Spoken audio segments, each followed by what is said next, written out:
Hello friends, आप देख रहे हैं आपका चैनल शेयर बाज़ार विद आयुष। और बात करेंगे इस वीडियो में दोस्तों किसके बारे में, आज के बाज़ार के बारे में। आज का जो बाज़ार का एनालिसिस है वो करेंगे।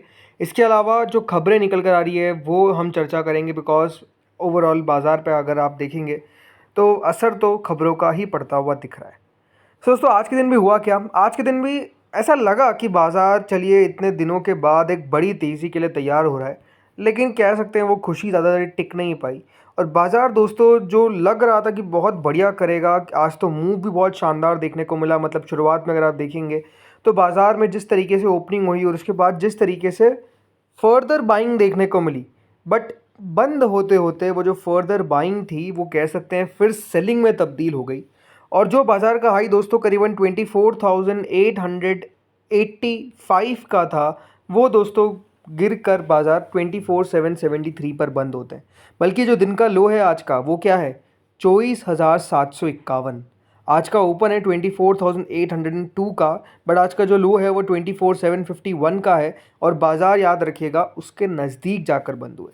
तो फिर आज हम कह सकते हैं दोस्तों बाज़ार जो है वो दिन के लोस के नियर ही बंद होते हुए देखने को मिले हैं। यानी कोई खास तेज़ी जो है वो बाज़ार में आज रह नहीं पाई। सो इसके पीछे के रीजंस क्या है, इसको हम दोस्तों इस वीडियो में समझेंगे। तो आप लोग वीडियो को पूरा ज़रूर देखिएगा, बिकॉज बहुत इंपॉर्टेंट न्यूज़ है, अपडेट्स है जो आपके साथ मैं इस वीडियो में शेयर करूंगा। लेकिन उससे पहले अभी तक अगर आपने चैनल को सब्सक्राइब नहीं किया है तो ज़रूर सब्सक्राइब कर लीजिएगा। देखिए, आज जैसा मैंने कहा ज़रूर डेफिनेटली तेज़ी हमको देखने को नहीं मिली एज सच मार्केट्स में बड़ी तो, बट एक सेक्टर है जो बहुत बढ़िया कर रहा है, वो है दोस्तों निफ्टी ऑटो का। आज के दिन निफ्टी ऑटो का जो इंडेक्स है वो 3% से ज़्यादा 3.3% की तेज़ी के साथ बंद हुआ है। और बड़ी बात क्या है कि बाज़ार में गिरावट आई, बट यहाँ पर उसका कोई बहुत बड़ा असर पड़ता हुआ देखने को नहीं मिला। 27,266 का याद रखिएगा आज का हाई था, तो वहाँ से ज़रूर थोड़ा सा नीचे आया, बट स्टिल ओवरऑल तेज़ी के साथ ही बंद हुआ है। पिछले एक महीने में अगर आप निफ्टी ऑटो इंडेक्स को देखेंगे तो इट्स अप बाय ऑलमोस्ट 16%। तो ऑटो सेक्टर के अंदर आप कह सकते हैं धमाकेदार तेज़ी जो है वो लगातार देखने को मिल रही है। जिसमें देखिए मारुति, M&M जैसे जो दिग्गज कंपनीज है, स्कॉच, राइट, ये जो कंपनीज है काफ़ी बढ़िया करती हुई नजर आ रही है। नो डाउट इसके पीछे का जो बड़ा रीज़न है वो है जीएसटी कट, क्योंकि कह सकते हैं जो जीएसटी कट है इससे माना जा रहा है कि ऑटो सेक्टर पर सबसे बड़ा असर पड़ता हुआ देखने को मिलेगा। और आपको पता है कंपनीज अनाउंस कर दिया है कि हम 22 सितंबर का वेट नहीं करेंगे, हम पहले ही जो डिफरेंस है वो यहाँ पर प्राइजेस में रिफ्लेक्ट करने वाले हैं। तो डेफिनेटली उसका भी बड़ा फ़ायदा जो है वो यहाँ पर पड़ता हुआ देखने को मिल रहा है। इसलिए माना जा रहा है कि जो अगला महीना रहेगा, यानी पूरा जो सितंबर मंथ है, it's going to be very good for the auto company. और उसके बाद की भी जो महीने रहेंगे, बिकॉज फेस्टिव सीजन आपको पता ही ये शुरू हो चुका है, तो ऑटो सेक्टर के लिए बढ़िया समय अभी देखने को मिल सकता है। और अगर हम बाकी सेक्टर्स की बात करते हैं आज के दिन के अंदर, तो दोस्तों अगर आप निफ्टी ऑटो को देख लेते हैं तो वहाँ पर तो तेज़ी है ही 3% ज़्यादा की। बट इसके अलावा एफएमसीजी में गिरावट थी, आईटी में तो लगातार गिरावट देखने को मिल रही है। इसके अलावा फार्मा में गिरावट थी 27% की। इसके अलावा गिरावट थी ऑलमोस्ट दोस्तों 0.40% की इन निफ्टी हेल्थ केयर। 27% नहीं, याद रखिएगा फार्मा में 0.27%, ठीक है।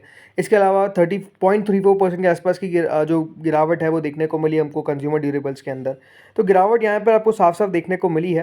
बट ठीक है, मार्केट्स में यही आपको मूव देखने को मिल रहा है। स्पेसिफिकली सेक्टर स्पेसिफिक है मार्केट, राइट। किसी सेक्टर में दमदार तेज़ी है और किसी सेक्टर में भी आप कह सकते हैं काफ़ी निराशा है, जिसमें आईटी सबसे आगे दिखता है। सो अब जैसे मैंने कहा कि गिरावट देखने को मिली क्यों है, तो इसके पीछे का दोस्तों जो रीज़न बताया जा रहा है वो अगेन है कौन सा, डोनाल्ड ट्रंप। जी हाँ, देखिए ट्रंप ही है जो कह सकते हैं अभी बाजार को डिक्टेट करते हुए नजर आ रहे हैं, बिकॉज इनकी तरफ से जो स्टेटमेंट आते हैं वो डेफिनेटली मार्केट्स को पसंद नहीं आते। अब दोस्तों क्या कहा है यूएस के प्रेसिडेंट डोनाल्ड ट्रंप ने, तो देखिए डोनाल्ड ट्रंप ने सिग्नल किया है कि अब सेकंड फेज ऑफ सैंक्शंस जो है वो लगेंगे उन देशों पर जो रशिया की मदद कर रहे हैं, या फिर कहा जाए जो रशिया का तेल खरीद रहे हैं।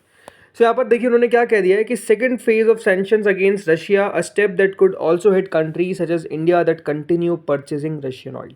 मतलब रशिया पे तो सैंक्शन लगेगा ही, बट हो सकता है कि दोस्तों उन दूसरे देशों पर भी लगा दिया जाए, जिसमें भारत का नाम तो आपको पता ही है ट्रंप की लिस्ट में अव्वल दर्जे पर है कि इस देश पर भी मैं और टैरिफ बढ़ा दूंगा। सो ये जो स्टेटमेंट है दोस्तों आता हुआ देखने को मिला है जब रशिया ने एक largest aerial assault basically Ukraine पर करा है इन द रीसेंट मेमोरी। मतलब रशिया ने, याद रखिएगा, वापस से यूक्रेन पे एक बड़ा हवाई हमला जो है वो किया है। और इस पे जब व्हाइट हाउस से पूछा गया कि आपका क्या मानना है, तो उन्होंने कहा कि क्या नए सैंक्शंस लगेंगे ऑन रशिया या फिर उसके बायर्स पे। तो ट्रंप ने एक रिप्लाई ऐसा दिया कि या I am, without offering further details. मतलब उन्होंने ये कहा कि बिल्कुल मैं सोच रहा हूँ, बट क्या करेंगे वो एग्जैक्टली ये कहना अपने आप में दोस्तों अभी बेहद मुश्किल है। और ये दिखाता क्या है कि ये दिखाता है कि डेफिनेटली जिस तरीके से लगातार दोस्तों अप्रोच रहता हुआ देखने को मिला है ट्रम्प का, कि उन्होंने जो पूरा अलास्का का समिट किया, अब वो ऐसा लगता है कि उनकी जो पीस एफर्ट है वो उतने कुछ खास काम नहीं कर पा रहे, इसलिए सीज फायर अभी तक नहीं हो पा रही है। तो यही अपने आप में एक इशू है, और इसीलिए दोस्तों यहाँ पर अप्रोच जो है उसमें शिफ्ट देखने को मिल रहा है, जिसमें जो इनकी ट्रेजरी है, ट्रेजरी सेक्रेटरी स्कॉट बेसेंट, इन्होंने एनबीसी को बताया है कि यूरोपियन यूनियन और वाशिंगटन मिलकर सेकेंडरी टैरिफ इम्पोज करेंगे on nations importing Russian oil.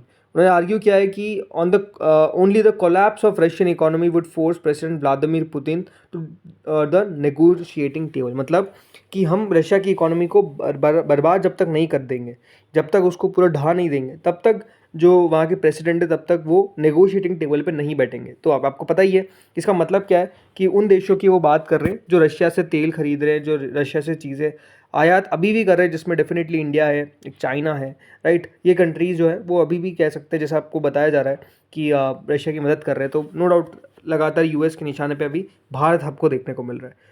तो ये अपने आप में दोस्तों एक खबर है। इसके अलावा और क्या बातें हैं, इसके अलावा और जो बातें हैं वो ये है कि डोनाल्ड ट्रंप के जो एड है पीटर नेवारो, इन्होंने भी लगातार ये जिम्मा उठा रखा है कि किस तरीके से इंडिया के ऊपर रोज़ कुछ ना कुछ स्टेटमेंट दे। अब इन्होंने फिर से दोस्तों इंडिया को क्रिटिसाइज़ किया है। अब इनके एक क्रिटिसिज्म का हुआ क्या कि जो एक्स पे कम्युनिटी गाइडलाइन है उस पर दोस्तों यहाँ पर जो भी कोई पोस्ट करता है तो उस पर कम्युनिटी का भी पोस्ट आ सकता है। मतलब अगर आप कुछ स्टेटमेंट दे रहे हैं तो आपका स्टेटमेंट सही है कि गलत उसको भी याद रखिएगा, एक्स पे पता चल जाता है। तो वही हुआ कि जो व्हाइट हाउस के ट्रेड एडवाइज़र है पीटर नवारो, उन्होंने भारत को क्रिटिसाइज़ किया कि भारत लगातार रशियन ऑयल खरीद रहा है।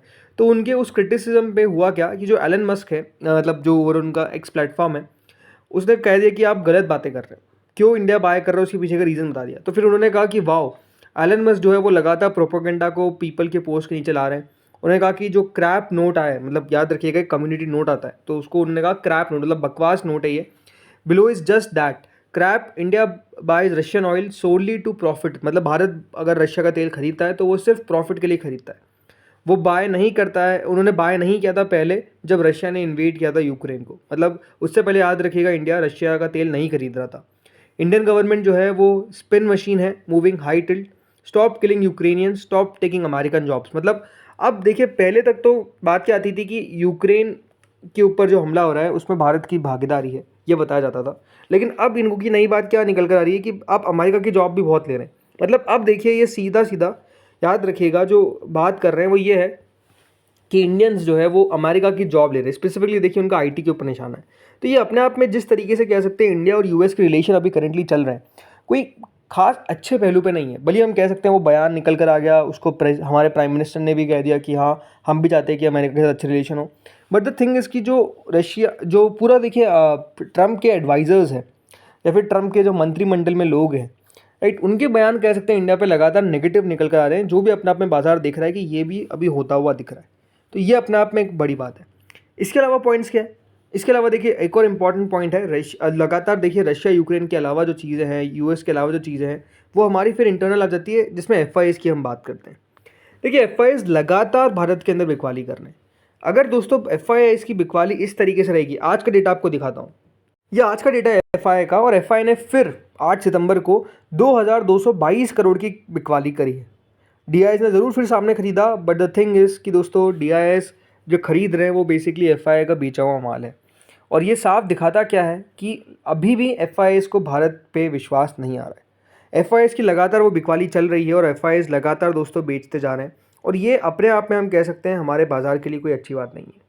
अगर आप देखेंगे पिछले कुछ महीनों के अंदर 60,000 करोड़, जी हाँ 60,000 crore from financial and IT stocks in just 2 months as doubts over earnings recovery and global headwinds triggers exodus. मतलब लगातार जिस तरीके से आप कह सकते हैं अर्निंग्स आ रही है इन कंपनीज़ की, इसके अलावा जो ग्लोबल हेडविंड्स है यानी प्रॉब्लम चल रही है, इसने लगातार दोस्तों एफआईएस की बिकवाली के ऊपर कह सकते हैं नजर डाली। मतलब एफआईएस की बिकवाली का कारण या अगर आप देखेंगे तो ये है कि कंपनी के नंबर अच्छे नहीं आ रहे। अब अगर आप चीज़ें देखेंगे तो ऐसे तो इकोनॉमी में बहुत अच्छी चल रही है, जीडीपी के आंकड़े बहुत शानदार आते हुए दिख रहे हैं, इन्फ्लेशन बिल्कुल अभी अगर आप देखेंगे भारत में नहीं दिखता हुआ नज़र आ रहा है। इसके अलावा जीएसटी पे सरकार रिफॉर्म कर रही है। सो इतनी सारी पॉजिटिव चीज़ें होने के बावजूद भी जो हमारे एफआईआई है जो बहुत ज़्यादा आने चाहिए वो बिल्कुल नहीं आ रहे हैं, बल्कि ऐसा लग रहा है कि देखिए भारत से दूर जाते हुए दिख रहे हैं। और आई थिंक ये अपने आप में एक बहुत बड़ा कंसर्निंग फैक्टर है फॉर द मार्केट्स। सब कुछ अच्छा होने के बावजूद भी एफआईएस का ना आना, ये तो अपने आप में एक बहुत बड़ा नेगेटिव है।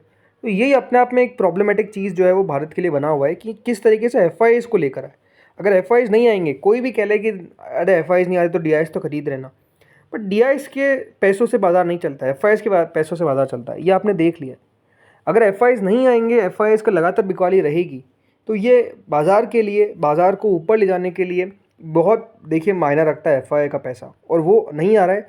इसलिए मार्केट्स दोस्तों लगातार अगर आप देखेंगे तो भले गिर नहीं रहे हो, सही बात है कि बाज़ार में कोई बहुत बड़ी गिरावट तो नहीं आ गई ना, सही बात है, बट तेज़ी भी तो नहीं आई है।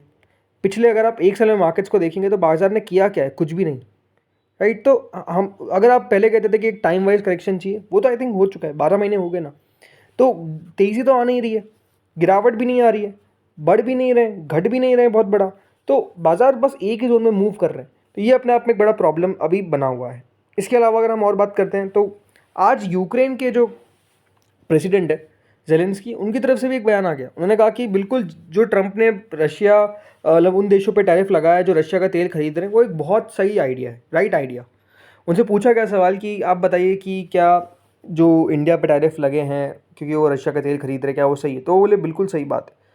मतलब आप कह सकते हैं कि देखिए ये एक प्रॉब्लम बन चुकी है कि जो स्टेटमेंट्स हमको आते हुए देखने को मिल रहे हैं, अब आप कह सकते हैं कि यूक्रेन के प्रेसिडेंट उनके हिसाब से तो वो सही कह रहे होंगे, तो बिल्कुल सही बात है कि उनकी तरफ से तो वो सही कह रहे हैं।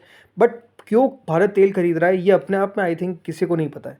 क्योंकि हमेशा एक बात ध्यान रखिए कि भारत पहले तेल नहीं खरीदता था बिकॉज भारत के पास ऑप्शंस थे, चाइना था, माफ़ कीजिएगा, ईरान था, ये सब थे, अलग अलग देश थे, सऊदी था, राइट, वहाँ से तेल खरीद लेते थे। बट क्यों खरीदा, उसके पीछे का रीज़न क्लियर है कि जब ये वॉर चालू हुआ, जो सैंक्शंस लगे, तो यूएस ने कहा भारत को कि आप तेल खरीदिए ताकि ग्लोबली जो क्रूड की प्राइसेस है वो स्थिर रहे, बल्कि नीचे आए, और वो हुआ। इसलिए भारत ने तेल खरीदा यूएस की रिक्वेस्ट पे। लेकिन अब अगर आप देखेंगे तो यूएस अपनी बात से पलट गया बिकॉज एडमिनिस्ट्रेशन बदल चुका है। सो प्रॉब्लम यहाँ पर आती हुई दिख रही है कि पहले क्यों खरीदा था भारत, उसके पीछे का एक रीज़न था, पहले क्यों नहीं खरीदता था उसके पीछे का भी एक रीज़न था, बट वो रीज़न सब भूल चुके हैं। सो अब देखते हैं होता क्या है, बट हाँ प्रॉब्लम देखने को मिल रही है मार्केट्स के अंदर, ये बात तो क्लियर है। तो दोस्तों इस वीडियो में इतना ही था, होपफुली आपको वीडियो बढ़िया लगा होगा। आप लोग बताइए आपको क्या लगता है, क्या बाजार 25,000 का लेवल टच कर भी पाएंगे या फिर नहीं, बताइएगा कमेंट सेक्शन में। इस वीडियो में इतना ही था, thank you friends watching this video.